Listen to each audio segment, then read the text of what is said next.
Elon Musk and Vivek Ramaswamy are coming off a high-stakes meeting on Capitol Hill where they laid out their plans to cut government spending. It comes as Pete Hegseth, Trump's pick for defense secretary, faces the reality that he may not have the votes to push him over the finish line.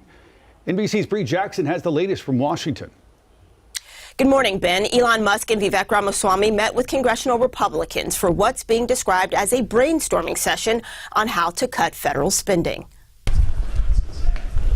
Billionaire Elon Musk and entrepreneur Vivek Ramaswamy meeting with lawmakers to lay out their ideas to reduce federal spending as the heads of the Department of Government Efficiency. We take over in January, and until then, the big government Democrats are still in charge, and they're spending money, in our view, recklessly. And so, yes, we've had a lot of discussions over the last couple of days about what our authority would be to claw some of that back and to stop it.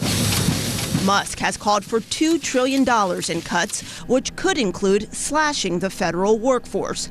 Many Republicans expressed excitement while acknowledging changing the way the government operates would take time. We're just talking about the art of the possible, kind of the metes and bounds of things that we can do quickly, things that will take a longer time, require enabling legislation, but it was a good discussion. Others say the committee would be a waste of time if Congress fails to act on proposed cuts. The members have got to have the guts to pull the trigger. Meanwhile, President-elect Trump's pick for Defense Secretary Pete Hegseth claims he's a changed man following allegations of mistreatment of women and excessive drinking. I'm a different man than I was years ago, and that's a redemption story that I think a lot of Americans appreciate. Sources tell NBC News at least 6 Republican lawmakers are not ready to confirm his nomination. Despite that, Hegseth says he's staying in the fight. I'm here with the support of President Donald Trump. As long as he supports me, which he told me this morning, I'll be here.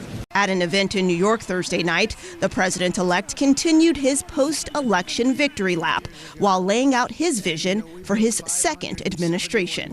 And President-elect Trump is expected to travel to Paris this weekend for the reopening of the Cathedral of Notre Dame. It's been rebuilt and restored nearly 5 years after a fire ravaged the historic church.